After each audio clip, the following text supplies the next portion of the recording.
Mic check, 1, 2, mic check, 1, 2. Just a minute, folks. You guys know the drill if you've been with me for a little while. Just need to see the stream visually. All right, we're here. Okay, what are you seeing? A P&L. So we're gonna go over some of these trades today, and today's a special video in the sense that I'm gonna talk about trading gaps. And we're going to go over these bottom 4 trades, the break even, and then these 3 trades right here, which were the big ones of the day, making $637.50 profit for the day. Now, the thing is, I've traded 3 contracts for this particular day, so if you've seen my videos before, this is a larger than usual amount. So if you're looking at these losers up here, you know, this is a 1 tick loss, whereas this minus 187.50 is 6 ticks. So obviously when you're trading more size, your losses can be a lot bigger too. So that's exactly what you're seeing here. But here's the thing. I don't want you guys to watch this video and think you can trade 3 contracts because I'm doing it. All right, I earned the right to do it. I've been trading 1 contract lots forever, and I've developed the confidence to scale up. So don't look at this, seeing these big profits, thinking that, you know, this is such an attractive thing to do. You need to look at it from the tick perspective, okay? Because I think I did the math, and I believe it's $212.50 if I was trading 1 contract. That's what the profit for the day would have been. So we're gonna get into that in a minute. I haven't made a video in a long time, since this summer actually. It's November right now. So I haven't made a video in a while. I'm going to go over where I've been and what's been going on. For those of you who don't give a shit and you want to just watch what this video is about, the gap, in the link in the description, I'll put at what time my lesson and trade reviews start, okay? For those of you who actually give a shit about me, want to know what's been going on, why I've been gone for so long, here's your explanation. So I killed it all summer, and then, I mean, I had a lot of shit go on in my life. A lot of shit. It's personal, but there's been so much going on that it's been very difficult to do these videos. But outside of my personal life, I mean, well, first and foremost, these videos are a pain in the ass, and let me explain that to you. This particular video, this is the second time I'm doing this video because I fucked the other one up. It was about an hour long, and then I review the videos, so I watch them for another hour, and then I realized near the end of the video, when I was going over my last trade, I had the wrong screen put up, so you couldn't see what I was doing. So this particular video is basically going to take about 4 hours just to make and review. On top of that, I have to do the thumbnail, which can take some time, and then I got to put in all the fucking, what is it, SEO or hashtags or whatever the fuck they're called on the video. So you're looking at about 5 hours for just this fucking video. So you can see how it's a fucking pain in the ass for these things. Because the thing is, if I don't review my videos, then I put them out and then there's a big fuck up. And sure as the fuck shit, there was one. So I trade all day, right? And then come 2 p.m. my time, I'm Chicago time. On days that I work my part-time job, I have to leave at 2 p.m. I miss the last hour of the day, which sometimes those can be some good fucking trades. Sometimes they suck. So at 2 p.m. I leave, go across town to my part-time job. I don't live out of my account, by the way. Just to let you guys know this. What I make stays in there. So I go to my part-time job, and generally when I'm done with that, I get home about 11 p.m. So you're looking, I'm up from 7:30 a.m., and then on days where I work my part-time job, I get home at 11 p.m. So I'm pulling, well, how many hours is that? That's like, what, 14, 15 hours? I don't know. My math sucks. Of working multiple times a day, because, I mean, trading is work. So I don't want to come home and do a video. I can't be up that fucking late, because then I have to wake up and trade, and that's priority. So these videos are very difficult to get done while having a part-time job. And on top of that, I have a family. And on top of that, I need some leisure time. So that's where I've been as far as not making videos goes. You got to understand, they're a pain in the ass. I don't particularly like making them. I like it. I do love it. Don't get me wrong. I love it. I love teaching. Not teaching. I'm not a teacher. I'm a trader sharing my trades. I like sharing my knowledge. You guys like it. It's very inspiring. But man, sometimes I really don't want to do these. But this particular video, I'm doing it because I think it's a valuable lesson.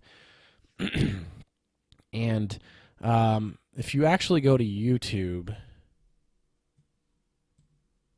we'll get to what that is in a minute. If you actually go to YouTube and type in how to read a DOM. Oops, I am the top. I'm the fucking top guy. I'm the top video. That's awesome.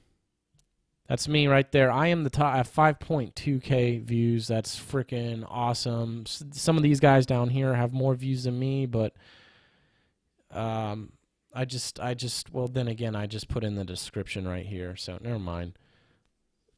Forget that. Anyways, what I'm doing here is, what is this? This is a coffee page. It's pronounced Kofi. I don't know, coffee.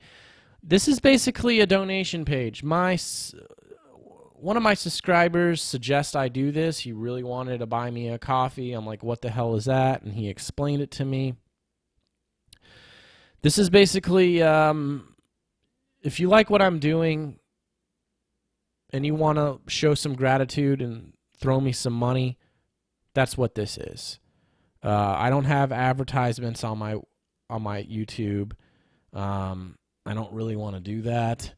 So I'm going to advertise myself and just, I rather you guys support me than YouTube. So this is basically a donation thing. One coffee is $3. I think that's the minimum you can buy. You're not really buying me a coffee. You're just giving me money. So you can buy me 2 coffees. That's $6. 3 coffees. That's $9. And then you can write a little message, whatever you want. You can give me video suggestions. It really depends on what it is, because if you suggest that I go over a fucking Bollinger Band, I don't trade Bollinger Bands, so I can't fucking do that, right? If you could give me a video idea that I've already done, then I'm not going to do it again. So you can write a message, whatever you want. If you have an idea for a video and I think it's good, yeah, for sure. But you don't have to do this to get a hold of me. You can get a hold of me on Twitter.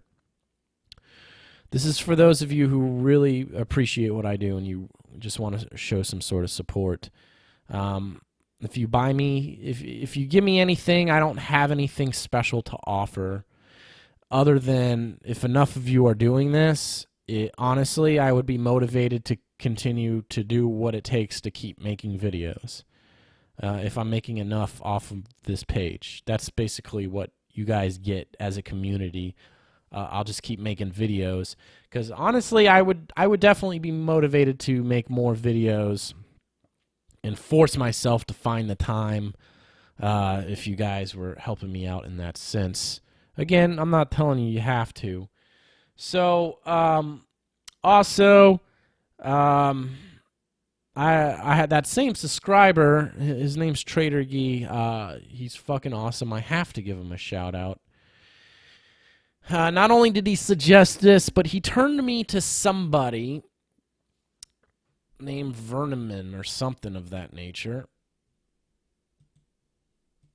Here's his blog page. So apparently this guy used to be an old floor trader, and he's a volume profile guy, and he trades the E-mini ES just like I do, and he trades 2 lots. That's it. And this guy's fucking killing it on 2 lots. This guy is killing it. Okay, so I disappeared for a few months because I was learning from this guy. So there's quite a bit to this, and I'm just showing you some bit of someone else to look to other than me that I definitely recommend. So here's his blog page, and he talks about, I mean, this is some new stuff, but if you go through all of this shit over here. He's got glossary terms of, certain, like HVN means high volume node, but then he has auction theory. What's the auction market theory? There's videos he's pulled from other YouTubers, and he just goes into all sorts of stuff. The scalp setup, what to look for on the volume profile. I mean, his scalping is kind of similar to what I've been doing if you read into this, but he's got all sorts of shit. You could go through all of this in about a week. Watch the videos in it. So that's his blog. But he does have a Twitter account, which here he is now, and he shows where he gets in and gets out. That looked like a break even. He made a pretty good play right here, and this is today, by the way. So, but this is his normal account. Now he has an account where you have to subscribe to it. I no longer subscribe to him. I did it for several months, and I get what he does. And I want to explain that. So here's his coffee page.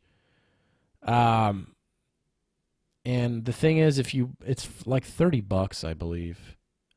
Yeah, so if you buy 10 coffees, you get his monthly Twitter access. So that's $30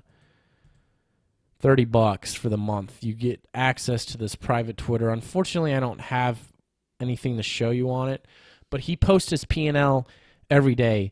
And for the few months that I watched him, he was fucking killing it.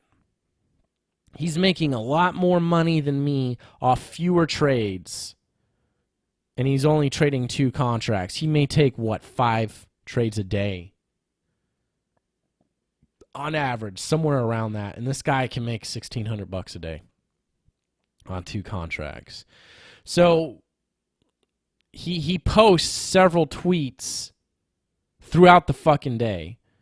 The thing is, you cannot trade when he gets in, because by the time you get the tweet of his entry, it's too late.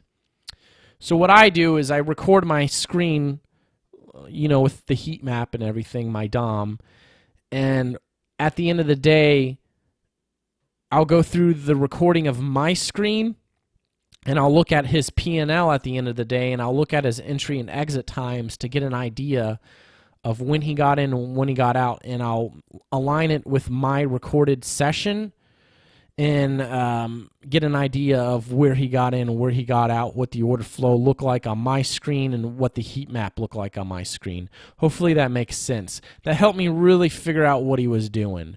So I was trading sim because I was trying to replicate what he was doing for that entire few months, and then I started to finally get it.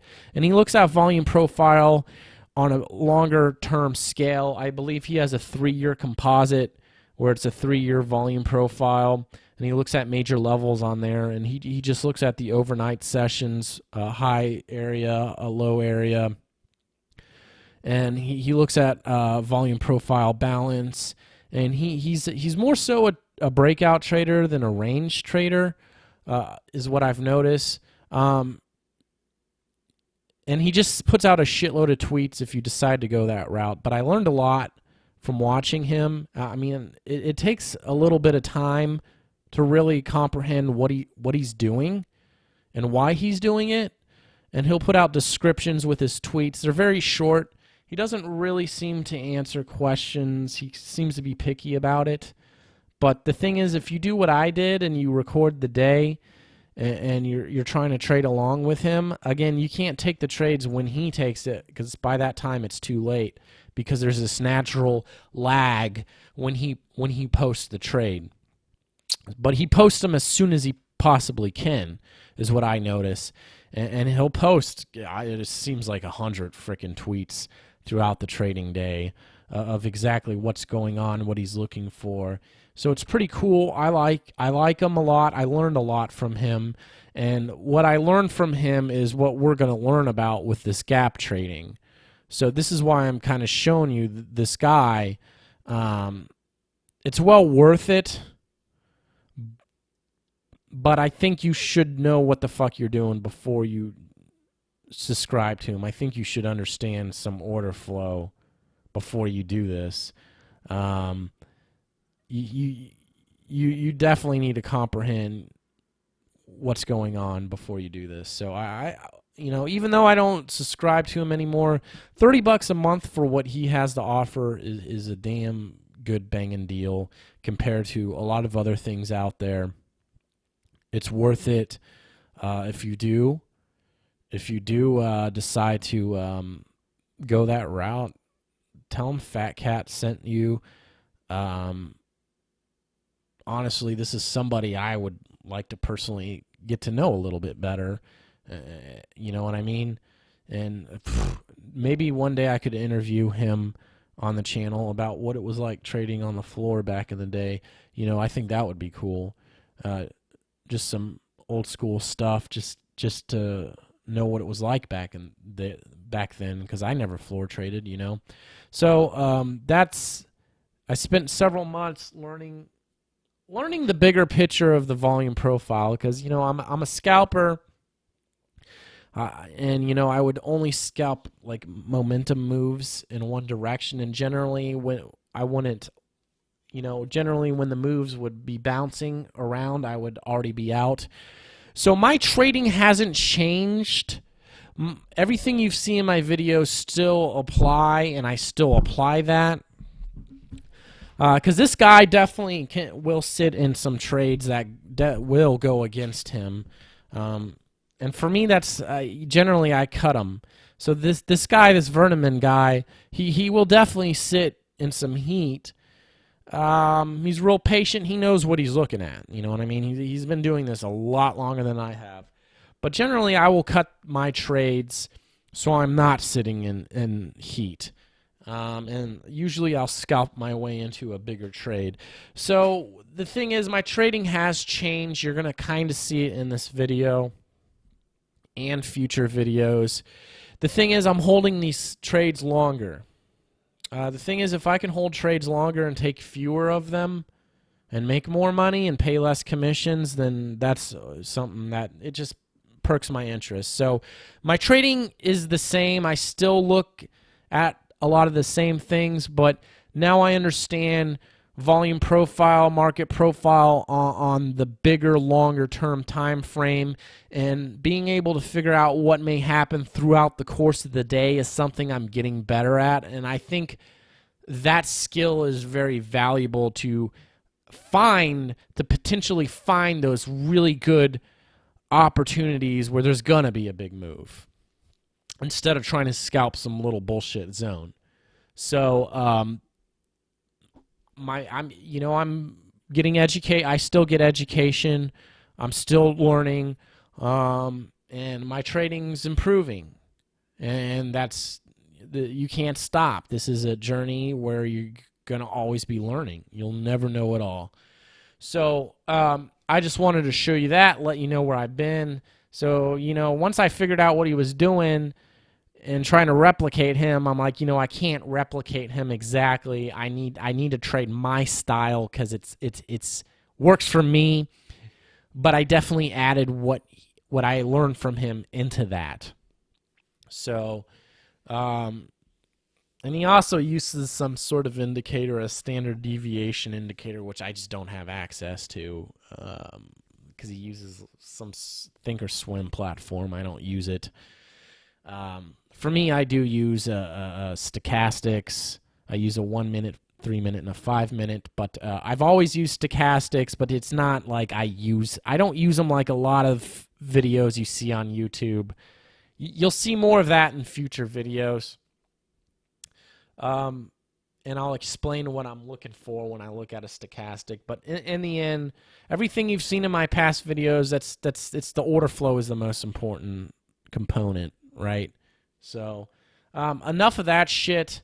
That's where I've been. Please donate to him because I highly recommend him. He's legit. And when you start seeing that fucking P&L, you're like, holy shit. And even at the end of the day, he'll, you know what? Let me just show you. Okay, we'll go to his page, but, you know, this is today. So he shows these imbalances. And this is his free Twitter account, which he'll post shit. But he doesn't. This is kind of an example of what he posts on his private one, but he posts a lot more. And like, look at this trade. He sold right here where this blue line is, and then he bought, or he shorted it here, and he got out all the way down here, and it was basically right on the yesterday's value area low. That's what that abbreviation is. So he went short on yesterday's value area high, and then he got out down here. And this right here, this HVE 3097 he marked, this is a major level that he marked out on his 3-year composite profile chart. And some of his stuff can be confusing, and you just don't really have an idea of what he's doing and why he's doing it. But go through his blog and just keep watching him every day. You'll eventually figure it out. So that's that. Please donate to me. That's that. Let's go ahead and jump into the first trade. But before we do, let's talk about what is a gap. So what is a gap? This is the gap right here. Notice this. If you look, each one of these is it's its own day. So this is the volume profile for this particular day, which was on the 14th of November. So this is the profile. This is the volume profile, just like you see on my depth of market, right here that you see right there. That is the same thing. Now, next to it is TPO, which are these letters. I'm going to briefly explain what TPO is. It's going to go by pretty quickly, but it's kind of important if you don't know what it is for this video. So TPO is time price opportunity. That's what it stands for. I think it was developed in the 80s or some shit. So if you notice, a TPO chart looks damn close to a volume profile chart. TPOs can also be called market profile, where this is called volume profile. But if you notice, the point of controls are pretty close to one another. They're a little different in the shapes. Why would you use one over the other? I think they're both good. So I'm going to put all the letters in their own column. So this is what they look like when they're all bunched up. They look much like the volume profile, you can see. So this particular TPO corresponds to this volume profile, and so on and so forth. This is the previous day, and this is the other previous day, and the ranges they traded. So I'm going to put the letters in their own column. Hold on.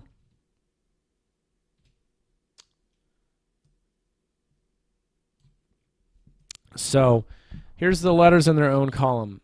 So basically each letter represents 30 minutes of the day. It's basically a 30-minute candle chart. That's it. That's all this is. But the beauty of it, it has an advantage over a 30-minute candle chart in the sense, and we'll get into that. So first and foremost, A will always be the first 30 minutes of the trading day of the cash session of the U.S. session, or when the New York Stock Exchange opens, I believe. So my time, Central, Chicago time, the A represents 8:30 a.m. It will always represent 8:30 a.m. So if you look at the previous day, A is always going to be the first 30 minutes of the day. B will be the second 30 minutes. So it's from, so the A is 8:30 to 9. This is 9:30, or this is 9 to 9:30. C is 9:30 to 10, right? Am I saying that right? You get the fucking point. Okay? You get the point. So A is the first 30 minutes, B is the next 30 minutes, C is the following. Whereas N is the last 30 minutes of the day. So this is my time would be 2:30 to 3. So TPO is awesome because it's a quick reference to see exactly what time of the day that was happening. I don't have to come down to the bottom of the scale and be like, oh, this 30-minute candle was the first 30 minutes. It's easier to identify what time this happened at. And another thing that it has an advantage of is you know, I mean, just like a 30-minute candles, you get to see where it traded in that particular range. So during the first 30 minutes of this particular day, the A traded between 93 even and 88 even. So you know, this is how far it traded in that particular time. So if you look at the end period, the range for the last 30 minutes wasn't nearly as large as, say, this E period, which went from all the way from 93 even to 82 even, all way down here. And also, when a TPOs are crossing, you can see how these particular letters are purple. That is the point of control of the TPO. So therefore, when the TPO letters are crossing paths several times, and I'll put the letters in their own column, it creates sort of a point of control area on this market profile. So also, so another thing is TPOs can be a quick reference. We'll go to this next day. Notice the A and the B stop down here. So that's telling me there's quite a few buyers down here. And if you see multiple TPO or multiple letters stopping at the same price, I'm trying to find a good area. Right here is a good example. Notice how J, K, and L all, well, actually the K goes up there. But notice how right here where the I, K, and L is, there's quite a few letters stopping here. So that's telling us there's quite a few sellers there, and it's hard to get through that area. So noticing where multiple letters are stopping in the same price level can kind of give you an idea of where support and resistance is. So that roughly, I mean, you're going to want to look at your heat map and see if there's any size sitting there, but that can be a quick visual reference to give you an idea. So that's sort of, they help. They do help, and they help. They're better than 30-minute candles because then you can stack them like this and sort of get that profile look like the volume profile. And unlike a volume profile, I kind of want to know where the moves went. So unlike a volume profile where it's like you don't know at what time period what happened, I can align this shit and I can notice that, you know, the E period was where we tested the low of this profile. If you look at just a volume profile, I don't know at what time this happened. Now I can look at the E period and get a rough estimation of exactly what time that happened at. And also, you know, we came back and tested down here in the I period, and we didn't go all the way low. And then I can notice that E and F right here, you can't see it on the TPO chart, but on the volume profile, I know that between E and F in this zone, the EF and I period, this is where a lot of volume was building up. So it kind of, they complement each other pretty well. So also, I'll know that, I mean, I'm looking at this volume profile. We didn't build up this volume profile until the last hour of the day where the M and N are. So you kind of use both with each other, and then you can do that. And then I can notice that, you know, M and N are right here. There's quite a few sellers in this zone, whereas where the E and the I are down here, there's quite a few buyers, so it's going to be kind of hard to get through that zone. So that's kind of what TPO is. I've been using them for a very long time. I used to hand draw them, and I used to manually put them in this area right here where you can write stuff on the DOM. But, you know, I decided to, I mean, I explored charting packages that offer TPO, and, you know, I was using TradingView forever, and their fucking volume profile analysis sucks. You can't create composite charts, and also they don't have TPO. So Sierra charts have it. It's extra to have TPO. So that's an explanation of what that is. Now let's get into what's a gap. Well, this is a gap. Notice that the next day was trading above the previous day, and for some reason there's no volume profile or TPO letters in this area. So that creates a gap. But truth of the matter is there is TPO letters here. So this is the overnight session. This is exactly where that gap is. So what I'm going to do is put all the letters in their own column, and we're going to zoom in to where this gap is. Let me move my mic because I'm turning my head looking at a different screen. So, all right. So you're going to notice there's a lot more letters. You're going to notice there's lowercase letters. So check, here's the US session. Here's the cash. This is the cash. These are TPOs only for the US session. So notice where the N is. The M and N are before this gap forms. Here they are. For some reason, the N is on the next day. But this particular profile is the same as this profile down here, except for the overnight session. It includes all the overnight session, which can be important. I toggle between the overnight and the cash session. So, excuse me. So that's why the letters kind of help, because I can see the capital A, and I know that's where the start of the fucking U.S. session is. And for some reason on my Sierra charts, it doesn't align perfectly. It's slightly askewed. You can see how the A and B are at the same area, where if you look here, they're slightly askewed. I don't know why it's doing that. I have to figure out how to fix that. But this is the same day.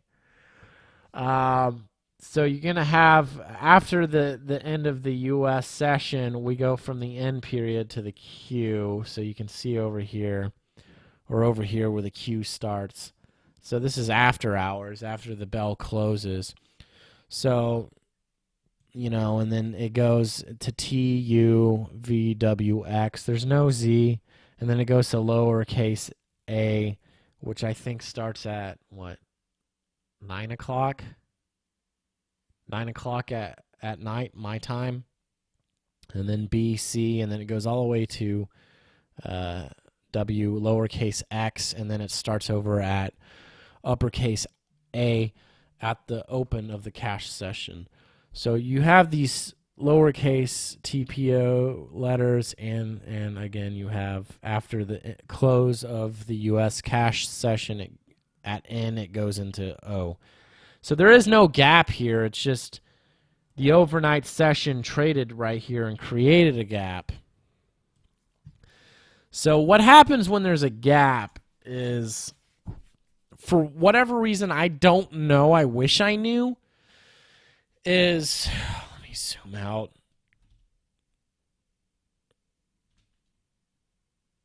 This is going to be a long one, by the way. You probably already can see that. We're not going to look at the overnight session anymore. But as you can see on this particular day, the 20th, which this is what we're going to review here in a little bit, notice how this shit just fucking rips down, and I'll put all the letters in their own column. Notice the G period. During the G period is when we really gap down. What happens is when there's a gap created by the overnight session,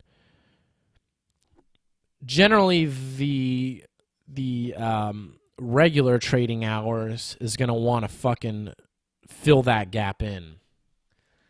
So I have a theory for why this happens. So anytime there's a gap, generally it's going to get filled in, and it might get filled in rather violently, which we're going to see here when I review my particular trades over it. That seems to be a common thing, and I learned this through that Verneman guy, these gaps. He kept talking about gaps. I'm like, how the fuck is there a gap? What is a gap? Why is there even a gap? Because it's a 24-hour market. It just doesn't magically skip several fucking price levels and just trade somewhere else. That doesn't happen. Well, gaps are created because of the overnight session. And the ES is a U.S. product. So here's my theory. It's a futures product. A majority of people trade and close their positions at the end of the fucking day. Okay? They trade they get out at the end of the day.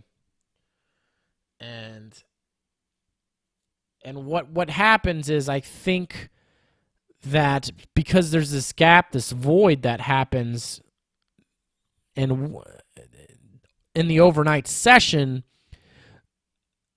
the majority of the players who trade the regular trading hours, the cash session, that's not good for their positions. Maybe we need to go back and revisit down here, because in the end this is all an auction.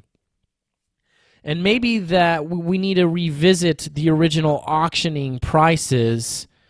And the overnight session, for whatever reason, pushed it away, and for whatever reason, the market decided to auction above this gap for several days. But once once the market realized that we can't trade above this particular price because there's just no buyers there, the market starts to auction back down. And what happens is there's this gap, and it's just this void that was created not by the cash traders. It was created by whoever trades overnight. And again, the bulk of the volume is the cash traders. So what happens is that gap just seems to get filled in very quickly because they never traded that area. And that disruption was created by the overnight session. So, I mean, I guess that's why that happens. That's sort of my theory. I'm not explaining it well enough. I'm not explaining it to the point where you guys may comprehend where I'm going with it, but this is just my theory. I don't know why when there's a gap it gets filled in, and it gets filled in quickly. That's just sort of my theory on it. If somebody knows, put it in the comments. I would love to know, but that's not the point of what I'm trying to get at. You just probably want to see the fucking trade. So the thing is, I when it comes to trading, I want to know why something's happening.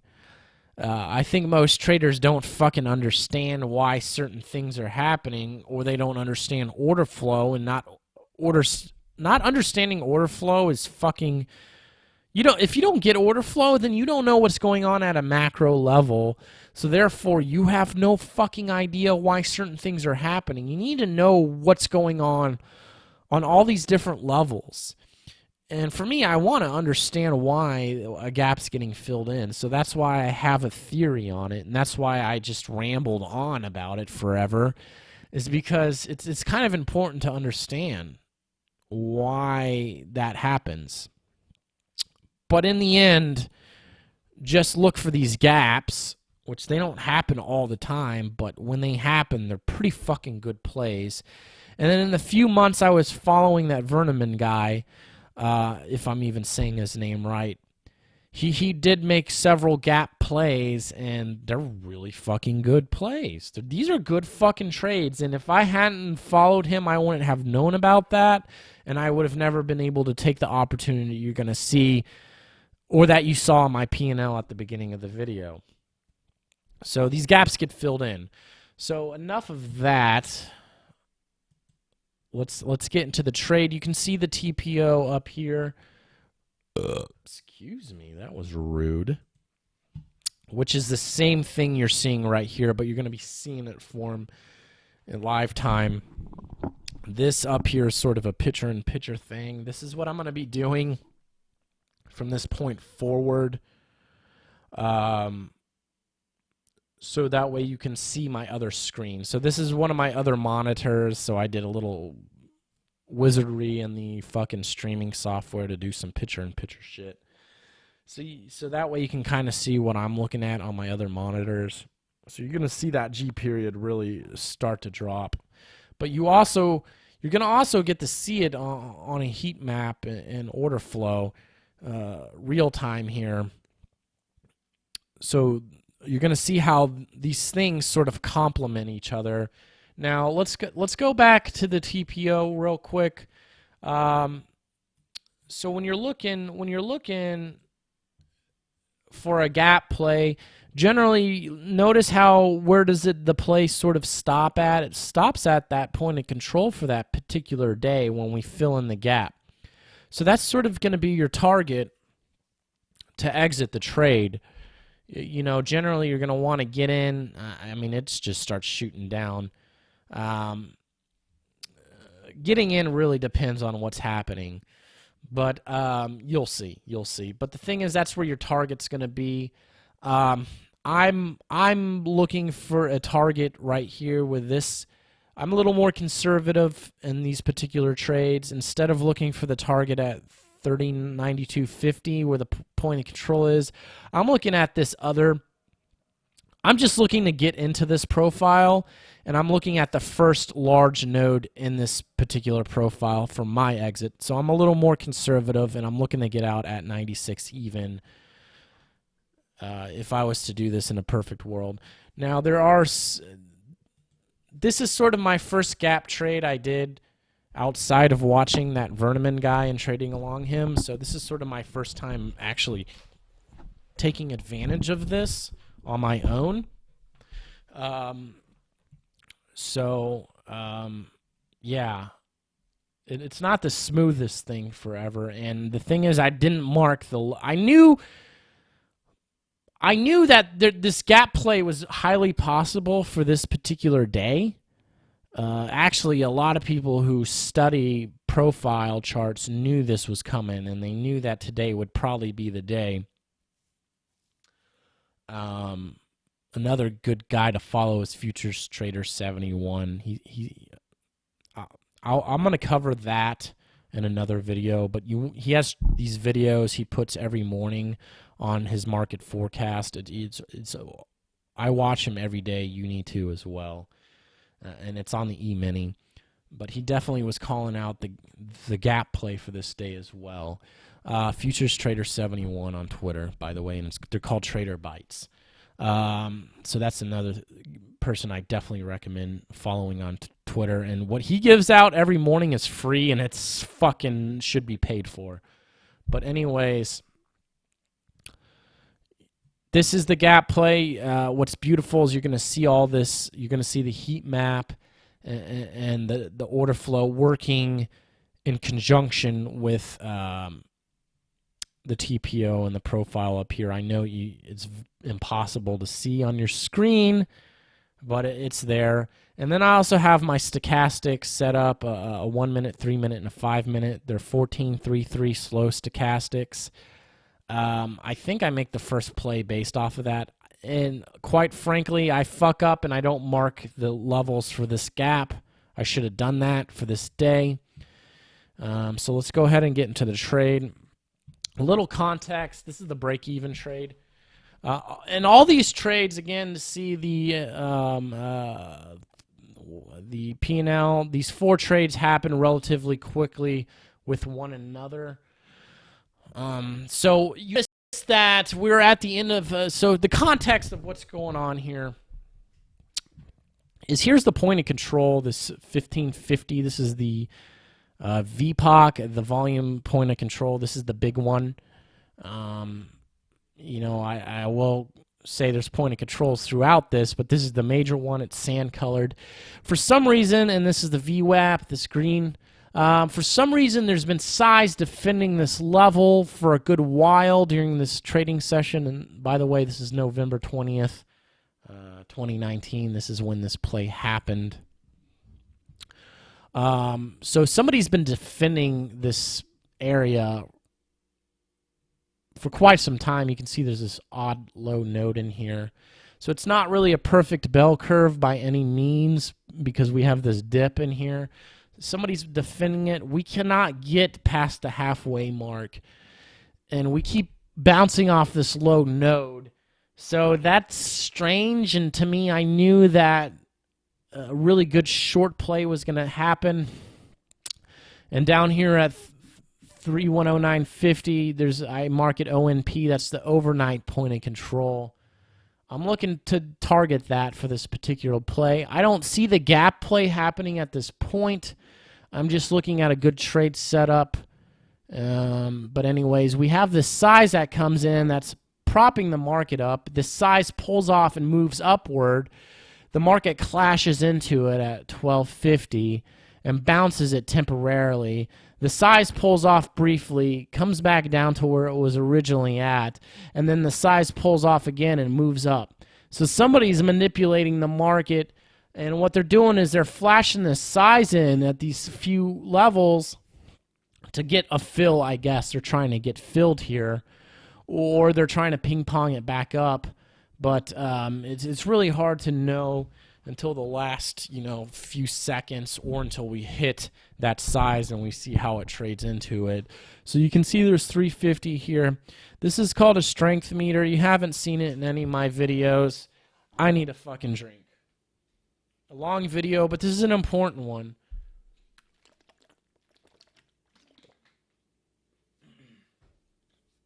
Because I'm not gonna fucking go into details like I did on the TPOs and future gap play videos. So this is a good primer for this shit, which I think I'll have a playlist on gaps. Anyways, fuck, I gotta piss, but I'm gonna hold it. Anyways, we're trading into the size. Oh, strength meter. What the fuck is this? So this blue box up here, you can click it and reset it. And if you notice in my videos, I do reset the market orders manually all the time. I do that with the strength meter as well. This is the halfway mark, so you can see there's more selling pressure than there is buying pressure. So these numbers are measuring market orders only, but it's measuring every market order that's coming in. So it's measuring all these market orders here, and it's measuring all the buying market orders until I reset it, and then it starts recounting the market orders that are coming in. And it's kind of good to know because this is a quick visual reference of who has more strength overall.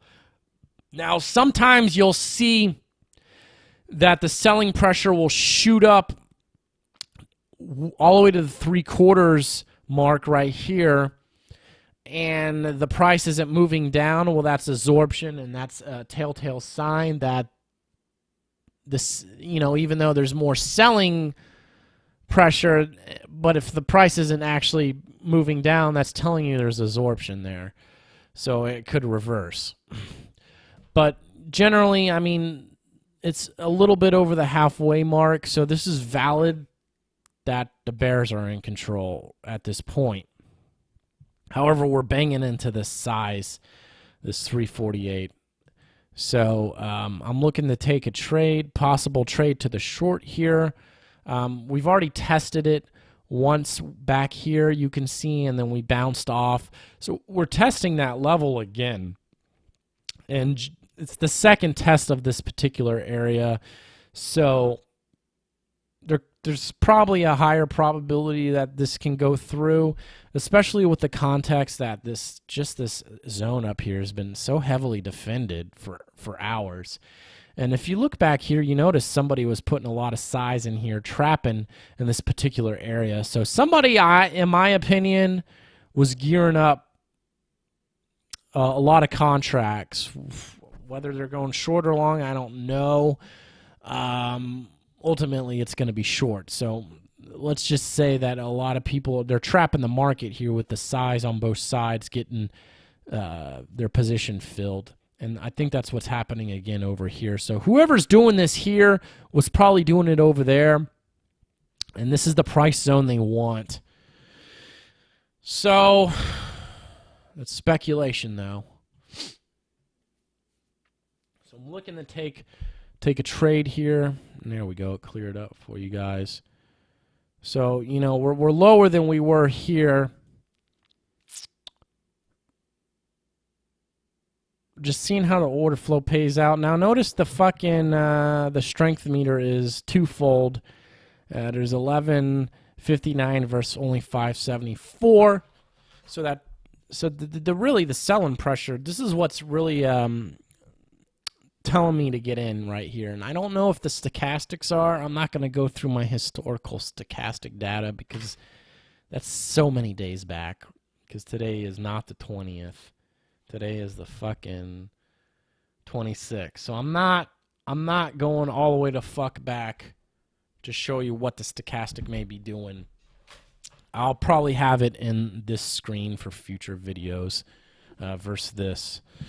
So I'm not sure if the stochastics are throwing off some sort of confirming signal with the strength meter, but I can tell you for a fact the strength meter was definitely good. And then you have, if you look in the tape here, you have these two large block orders, 100 and 126 in there.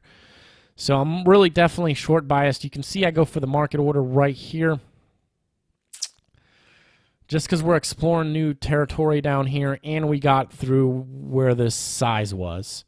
So now that we got through this size here, there's a high probability we're going to test the size down here at the low with the at 1125 and 11 even. You notice there's two layers of size sitting here, 332 and 385. So this is being heavily defended at this point, but we're probably going to test it. So I know I'm kind of good because I know that this trade is good in the fact that we're going to attempt to test the 1150 here and hopefully get through.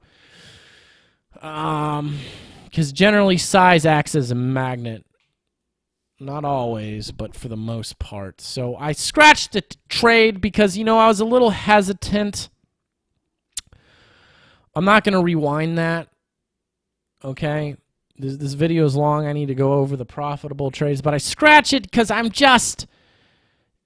The way it was back ticking, and I wasn't sure if this size was going to come back in and pop it back up. Because we had bounced down here several times throughout the day. Not quite this low, but we've been bouncing around this area. But now the fact of the matter is they're going for it, and they're pretty fucking aggressive since I scratched it.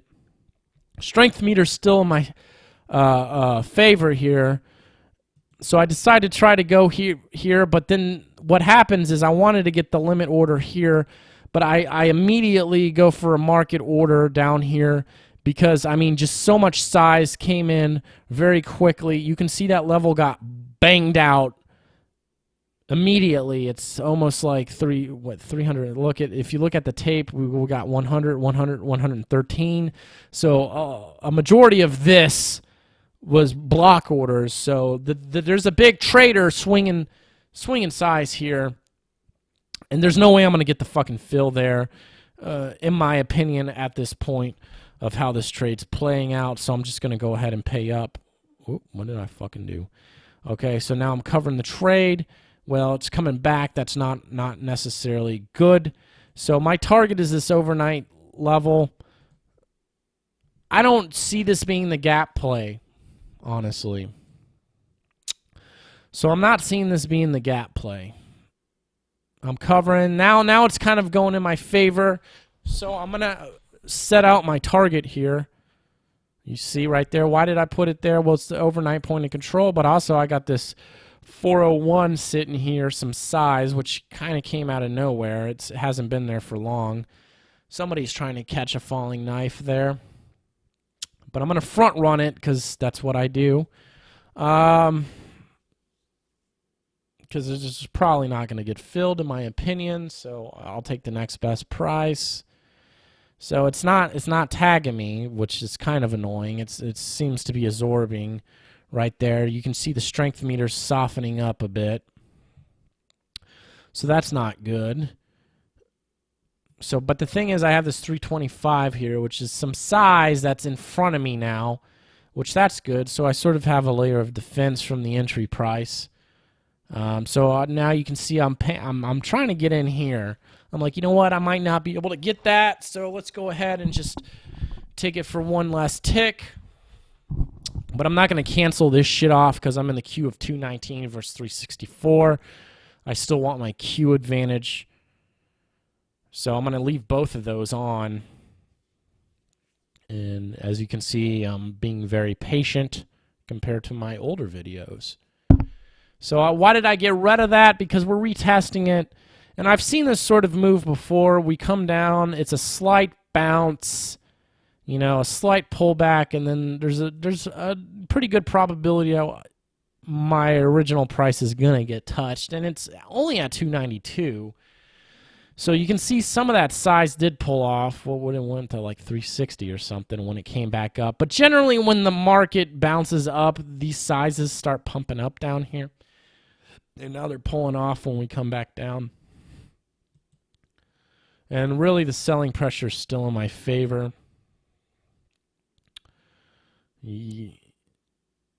So I'm just being patient with it. You got quite a few large block orders for buyers coming in right there. But I'm still not concerned about it. So my size advantage is gone at this point. So, you know. But the thing is, you notice that where that size was, where it was holding the market up, it's now there, and it's acting as a defensive position. So the support is now the resistance. So I'm somewhat leaning on that if it does go against me. And the thing is, I'm risking it for this trade. I think it's worth it at this point. Luckily, it's not. Luckily, it's losing the momentum where my entry is. So that was a fucking pretty textbook entry. Now that size is kind of came back in. You probably didn't see it, but it went to 306, but now it's back down to 231.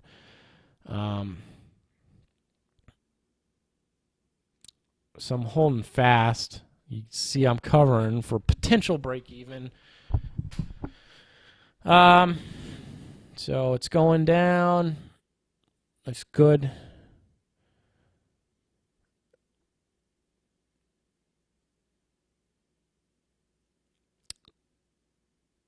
So the thing is with these videos, my trades are going to be a little bit longer, so I'm going to just let them play out versus the older videos where they're generally very quick scalps. Same sort of mentality, same style when it comes to these entries and everything. It's the same thing, but more patience. Because you need to know what the potential long-term gain is. Now you can see it's getting stout down here at 109.25 with 562 sitting there. But of course we're above it, so naturally it's going to pump up. But when we get closer, you'll see that this 561 may start to pull away before we touch it. So it's sort of winding up. You can see how it got real erratic, and it's winding up, and it's starting to find that this 1050 is now sort of becoming a point of control area down here. And then boom, did you see that? Okay, so this was where my target was, and then in a blink of an eye, the fucking market melts down. So at this point, I'm like, what the fuck is going on? I'm like, okay, what the fuck was that? Was that news? So at this point, I'm checking Twitter. I'm looking at my economic calendar to see if there's some sort of fucking economic fucking news release that was planned for this. Which it's not, because we would have seen the size pull away a minute beforehand. Watch my news trade videos if you want to see what I'm talking about. And if you see the TPO up here, you'll notice that that G period has gotten really long, which here it is. The thing is, we haven't completely filled the gap at this point, and we are.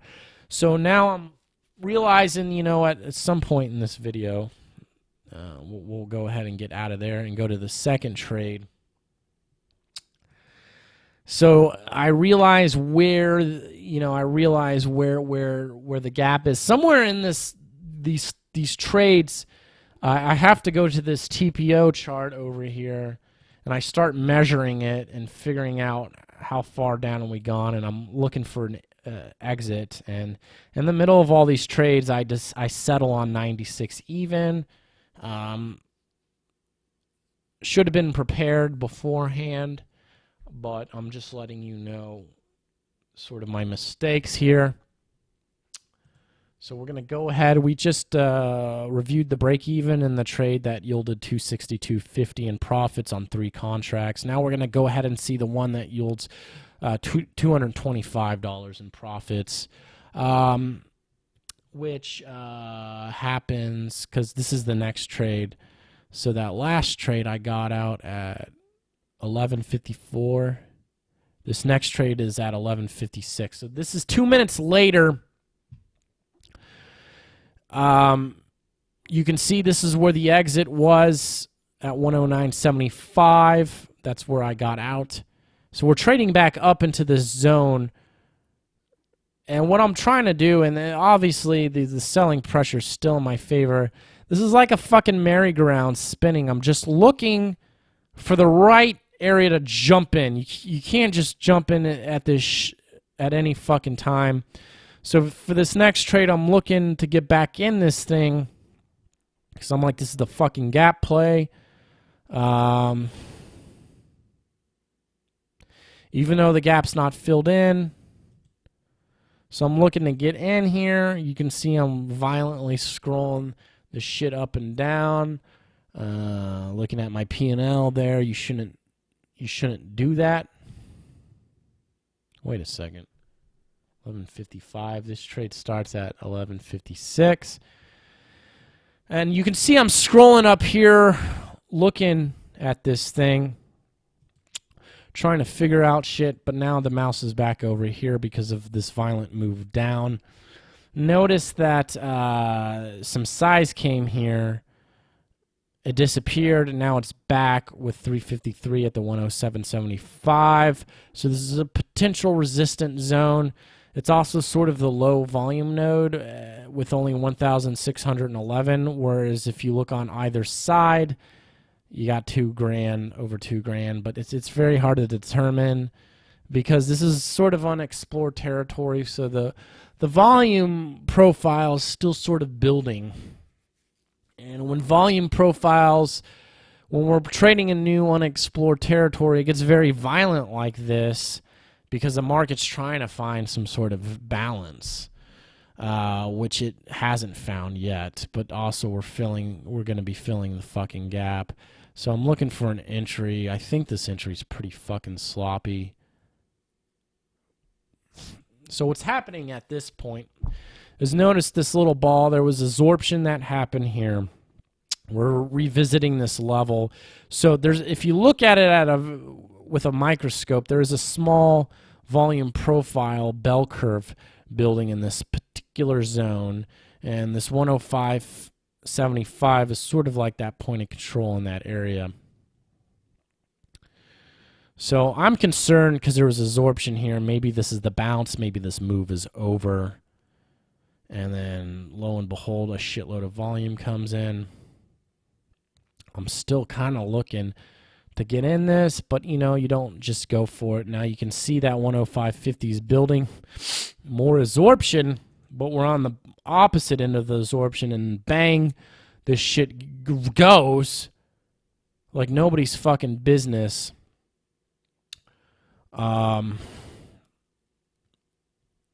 So we tested 102.50, and if we look at where this TPO is, 102.50 is right where this white line is. If you come over here, we haven't filled the gap yet, so we still have some room to go. So I get in here because there was a low volume node right here, and I was hoping that would help, but it's still sort of a shitty fucking trade. And then all of a sudden this 550 comes out of nowhere, which is kind of good because there's so much selling pressure. This is definitely a fucking train. It's going to take a lot to stop this fucking thing.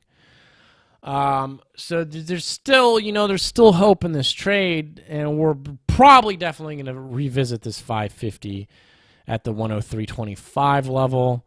So even though it's really fucking going against me here, I'm not too concerned, especially since it's pausing right here at 104.50, and this is a low volume node. It's not filling that in at all, so that could be a potential resistant area.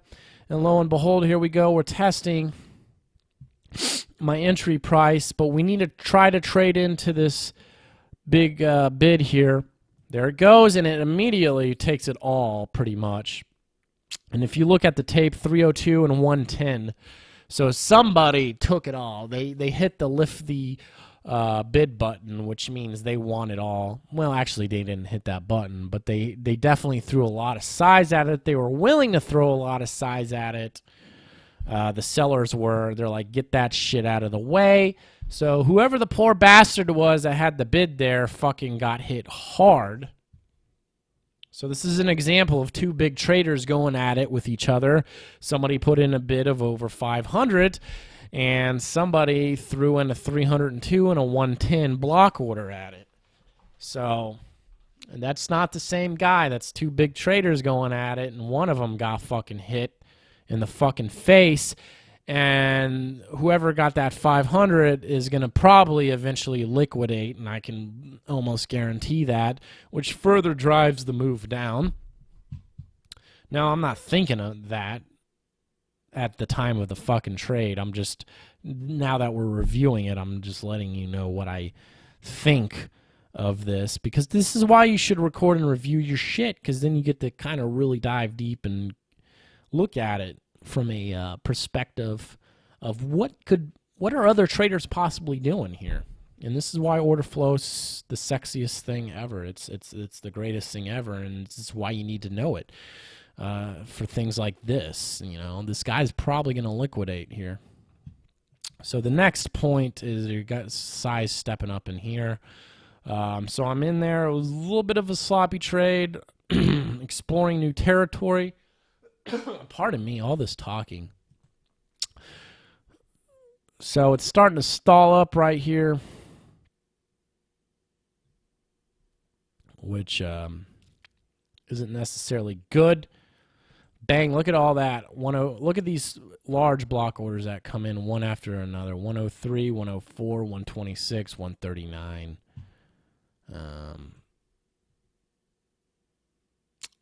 But you know what? The buyers are fucking fighting back in this area. Or people could be liquidating their longs. Maybe all those block orders that came in was this guy. Who knows? The guy that had the 500 order. So luckily it's stalling at my fucking entry price. Again, we have this size that was sitting here.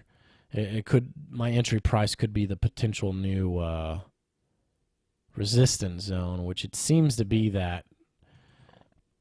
So now we got to get through 102. We've tested it several times, and we're not getting through it. So I noticed we're not getting through this. So I decided to get the fuck out of it. I'm going to take it. We're bouncing so much that I'm like, maybe this is over with. That's what I'm thinking. But the thing is, the gap's not fucking filled, so it's not over. So we'll go ahead and get into the next fucking trade, the final trade. I know it's long. I hope you guys like it. Those of you who sit through these whole videos, this is who it's for. Now we're going to do the best trade of the day, which yielded $412.50, $412.50. That was the best trade of the day. And we're about to check it out, which I closed that last trade we just saw at 11:57. This next trade's at 11:58, so a minute later. But as you can see, this is the start of the new trade, so we fast-forwarded by a minute. As you can see, there's absorption here, and that's not good. So theoretically, in my mind, I did make the right call to exit that trade. And at this point, I do have, remember, that target of 96 even.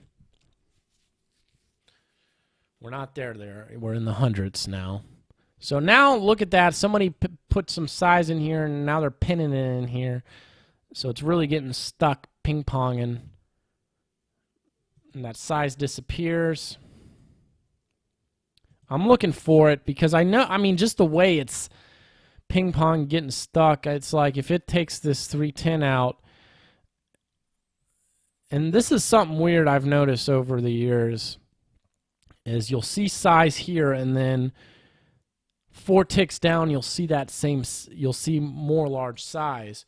And for some reason, I see this in the ES all the time. You'll see size at one level, and pretty much always 4 ticks later, there's more size. There's another set of large size sitting there. So, you know, you have 3 ticks of lower size between these two large sizes, and it's usually about the same distance. And this happens all the time, I've noticed. And generally when you see something like that and the market's breaking through shit, it's going to take this out and then explore this area. So I'm looking at this down here being like, you know, that's a potential good target, and I want to get in somewhere around here because there's a high probability we're going to explore 100 even. Also, it's 4-0, so that's a psychological level to humans. They like to play that shit.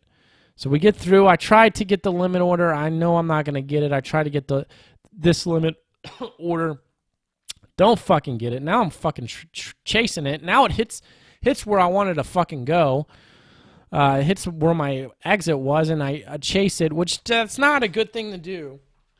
You shouldn't chase it, but again, I know we're going for the gap. I know that 96 is my target. We haven't even, what is the top of the gap? It's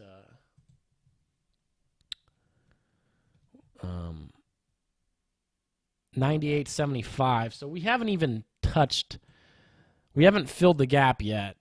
So we're about 2 points or so. So the gap, that gap would be filled once we get to here. So, you know, it's probably going to go there.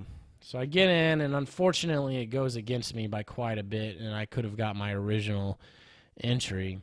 But it bounces back down. It rips that fucking size out. It's amazing how it briefly ping-pongs it, and then it just fucking rips it out. And I don't know if this is people panicking here or if some stop hunter is doing something here. And now we filled the gap at this price right here. 96 is my target. I know that, but you know, we're starting to get stuck here. Massive block orders come in, and we're bouncing here, and we're in the 96 zone. This is my target. Where the fuck did I get out? I already got out. Shit. Watch it again.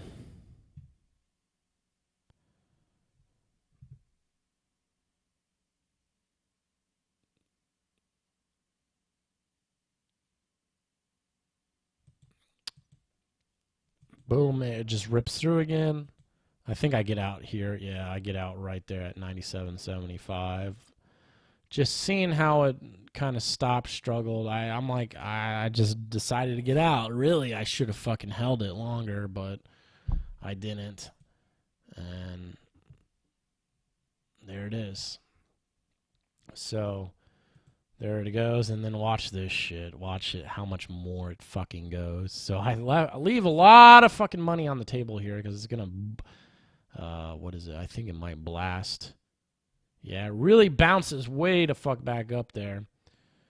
See how it's just climbing again? So it was kind of good I exited it. Does it fucking zip again? No. It actually keeps climbing up. So theoretically, it's going to go back down. In the H period, it definitely goes back down by quite a bit. But this thing fucking... So theoretically, it was kind of a good play to get out there, but, whatever.